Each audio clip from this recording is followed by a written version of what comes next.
Halo, selamat pagi, siang, sore, malam teman-teman eh, ke filsafat seni di kelas siang maupun kelas malam, RL maupun S3D. Ini merupakan pertemuan kedua, di mana pertemuan kedua ini merupakan pertemuan yang cukup menarik setelah membaca beberapa yang sudah mengirimkan dan beberapa sudah saya nilai juga terkait dengan tulisan dari Goodbart. Menarik ya, karena di situ ada banyak sekali pemikiran-pemikiran filsafat seni yang hari ini berkembang, mulai dari yang modern, postmodern, bahkan macam Walter Benjamin, kemudian ada juga dari wilayah Barthes, kemudian juga ada Noel Carroll, gitu kan, ada banyak banget.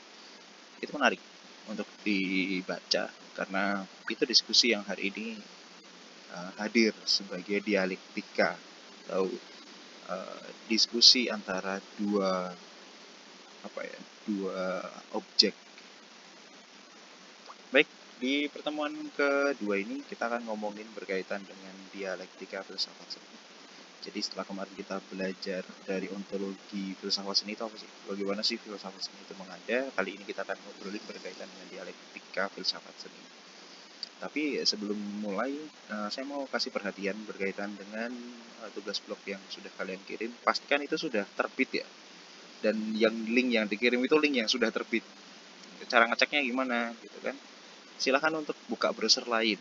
Apabila link tersebut tidak bisa dibuka ya berarti belum terbit gitu. Atau kalian jangan ketika kalian edit kemudian linknya kalian kasih ke saya, itu saya nggak bisa baca karena ada beberapa yang masih tertahan dan tidak bisa saya baca. Itu mengurangi nilai kalian nanti pada tugas 1. Kita nanti akan ada tugas 2. Baiklah, masuk ke dialektika filsafat seni. Bahasan dalam estetika semula berpusat pada keindahan secara umum, lalu meluas ke seluk-beluk seni. Keindahan secara umum ini berdasar pada persepsi visual, yang mana persepsi visual ini dihadirkan dari bagaimana kita melihat, bagaimana kita merasakan, gitu, secara visual, gitu kan. Diawali oleh Alexander Baumgarten.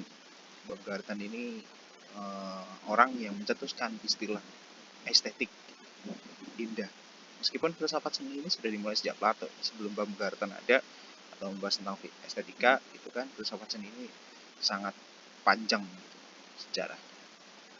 Nah, estetika merupakan pengetahuan tentang keindahan alam dan keindahan seni. Karena bagi Plato, seni itu ya representasi dari dunia ide, dunia ide. Yang sejujurnya kita tidak bisa menyentuh dunia ide itu kecuali hanya bisa dirasakan atau hanya bisa diendapkan dalam diri kita. Nah, filsafat seni merupakan bagian dari estetika, yakni estetika yang khusus membahas seni. Karena bidang filsafat itu sudah sangat banyak sekali, mulai dari filsafat moral, filsafat pendidikan, kemudian filsafat ilmu pengetahuan aja dari filsafat gitu kan. Tetapi dari semua filsafat itu pada dasarnya kita akan berangkat dari 3 hal. Yang pertama adalah ontologi atau bagian bagaimana filsafat itu ada. Kemudian yang kedua adalah epistemologi, di mana itu bereksistensi dalam keseharian, dan yang ketiga adalah aksiologi. Bagaimana nilai-nilai dalam filsafat itu mampu diserap oleh manusia atau orang yang mendengarkannya. Nah, tema utama filsafat seni itu merupakan apresiasi seni, yaitu meninjau karya seni dalam spirit menghargai, empati, simpati. Yang mana pada tugas pertama kalian sudah melihat bagaimana sebuah seni itu dibicarakan. Sekurang-kurangnya ada pandangan lah gitu kan. Gimana sih bentuk seni sebenarnya? Karena orang tidak mungkin dapat menghargai seni jika tidak mampu menjawab sebuah pertanyaan mendasar. Ini pertanyaan klasik sebenarnya, sampai S3 seni pun juga akan terus dibahas. Gitu. Apa yang menentukan sebuah artefak disebut karya seni? Atau apa yang yang bisa dikatakan seni pada sebuah benda gitu, secara dasar. Pokok bahasan dalam filsafat seni biasanya ada pokok bahasan yang menyeluruh dalam satu titik. Ingat ya, menyeluruh dalam satu titik. Dalam artian filsafat seni itu sangat luas sekali. Nah, titik-titik yang bisa kita hadirkan atau yang bisa kita kaji itu yang pertama ada pengkaryaan seni, Yang kedua ada pengalaman seni atau uh, experience of art. Kemudian ada critic of art atau kritik seni. Kemudian ada value of art, nilai seni, dan hubungan seni dengan pelbagai kegiatan atau kepentingan manusia. Karena seni itu baru dibicarakan ketika ada logos, ada ilmu pengetahuan yang hadir di dalamnya. Kebenaran-kebenaran seni bisa didiskusikan dengan teori-teori ketika ada pemikiran tentang teori. Tapi sebelum seni itu didiskusikan berkaitan dengan teori-teorinya, sebenarnya seni itu hadir loh di masyarakat. Layaknya ketika ada ruatan gitu kan. Mereka menggunakan seni secara tidak sadar dan itu tidak bisa disebut sebagai seni karena itu bagian dari ritual misalnya. Maka ada istilah seni sebagai ritual dan berbagai kegiatan kepentingan manusia. Jadi sebenarnya seni itu luas. Hanya orang sekarang aja mendefinisikan, oh seni itu harus didefinisikan dengan teori dan lain sebagainya. Itu agak naif sebenarnya. Agak apa ya? Seni kok dipisah-pisahkan kan gitu kan. Nah, berikutnya adalah rincian yang disampaikan oleh Jacob Sumarjo. Jacob Sumarjo ini adalah seorang guru besar filsafat. S1-nya adalah sastra UI, S2-nya ada di sastra juga, saya lupa kampusnya mana, S3-nya di ITB. Jacob Sumarjo ini merupakan penulis filsafat seni yang tidak berakar pada seorang seniman. Jadi berangkatnya itu jadi orang dari filsafat. Karena filsafat seni yang tidak berangkat dari seniman atau kemampuan berkesenian itu menyebabkan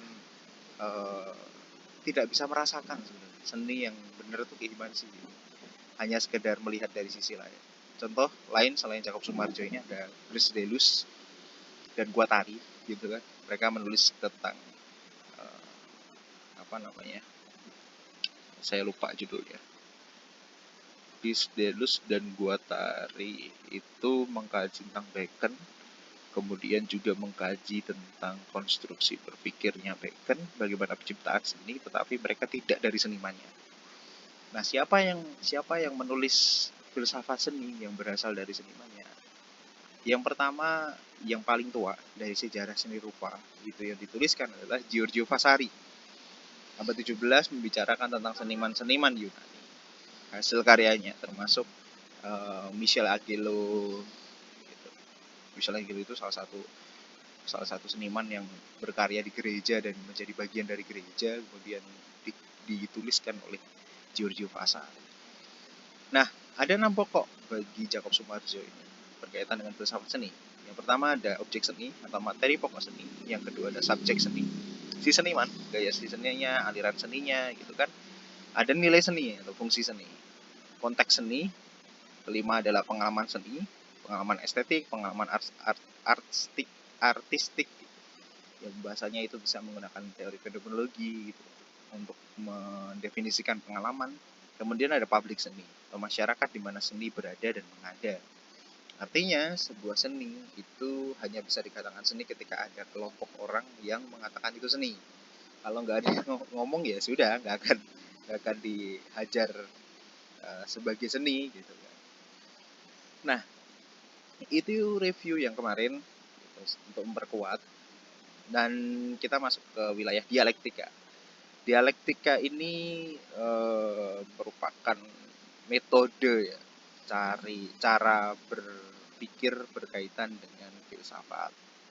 Dialektika bersumber dari kata dialog yang artinya komunikasi timbal balik, yang mana implikasinya ya mau tidak mau ya kita harus ikut dalam timbal balik itu. Kita membaca ya kita nulis di review.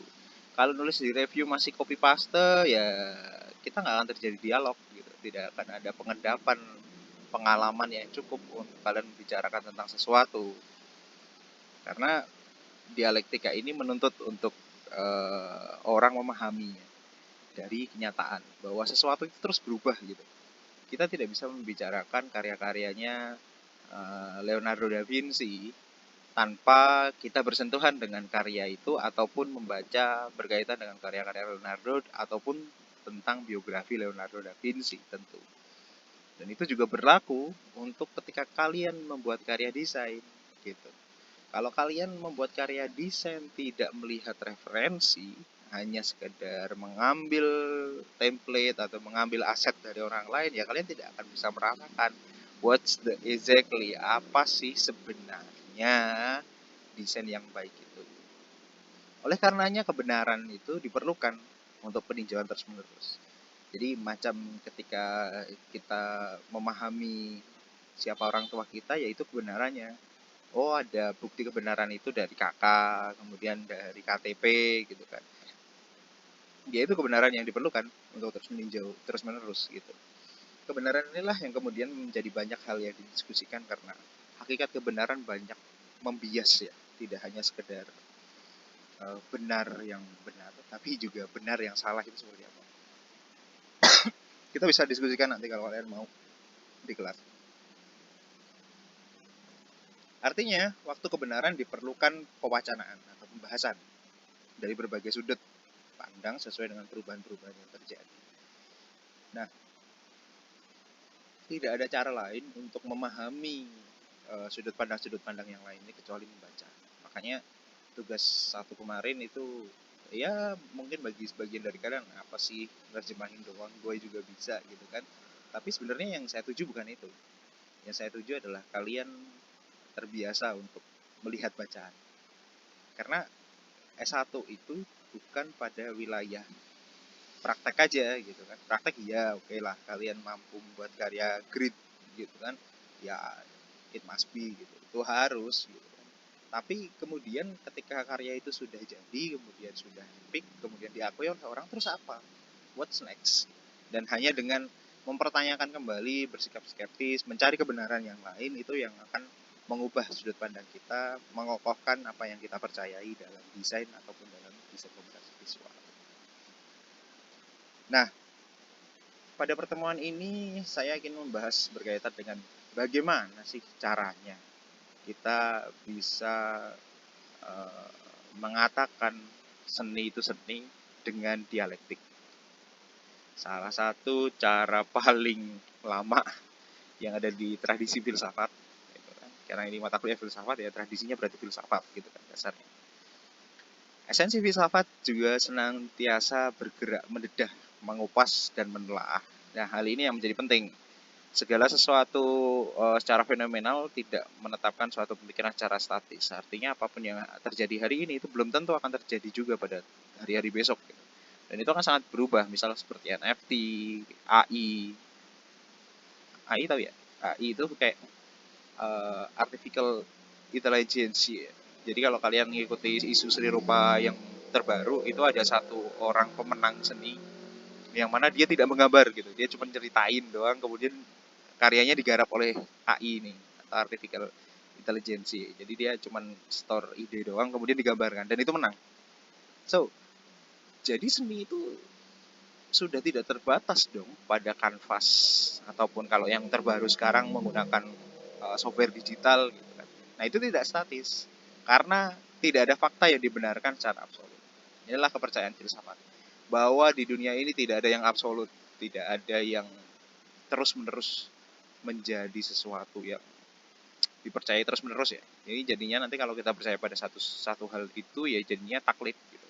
Dalam artian ya kalau lu nggak kayak gini lu salah. Padahal pemikiran orang kan beda-beda. Kita tidak bisa menyamakan pemikiran kita dengan pemikiran orang lain. Pemikiran saya dengan pemikiran kalian tentu berbeda. Berkaitan dengan kehidupan gitu, dan lain sebagainya. Nah, Hegel mengemas merekonstruksi konsep dialektika ke dalam trilogi. Jadi ini aplikasinya, yaitu ada tesis, kemudian antitesis, dan sintesis atau sintesa. Menurut Hegel, tidak ada satu kebenaran absolut karena berlaku hukum dialektik. Gitu. Yang absolut hanyalah semangat revolusionernya. Revolusionernya artinya ilmu-ilmu itu selalu berubah, bertentangan, gitu kan. Antitesis menjadi tesis, sintesis kembali. Nah, contoh yang paling nyata seperti kita minum kopi, gitu kan. Tesisnya adalah kopi membuat kita menjadi melek, gitu. Antitesisnya hari ini saya mengantuk kemudian saya minum kopi, tapi ternyata tetap aja tertidur. Sehingga kita bisa simpulkan bahwa meminum kopi tidak seterusnya bisa menjadi melek. Nah, itu jadi tesis baru yang diuji lagi. Ini semacam apa ya? Semacam meragukan apa yang kita yakini. Tetapi justru ketika kita mendalami apa yang kita ragukan, kita akan mencapai pada titik simpulan yang baru, yang makin memperkuat kita terhadap sesuatu. Contoh seperti apa namanya? Seperti kopi tadi gitu kan. Seperti kopi tadi. Kopi itu kan akhirnya menjadikan orang, oh iya, baik juga ya. Apakah iya? Nah, tesis merupakan sebuah pernyataan tentang suatu objek dalam keadaan tertentu gitu. Biasanya dia memberikan identitas tertentu yang dipelajari secara optimal atau ada persyaratan premis. Premis itu kalau dalam penelitian alam itu hipotesis awal. Apa sih?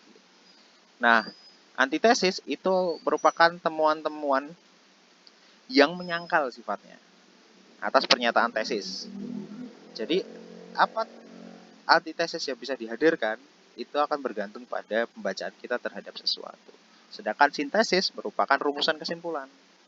Artinya, ketika rumusan kesimpulan ini sudah menjadi kebenaran baru atau pemahaman baru di dalam diri kalian, maka itu menjadi tesis kembali.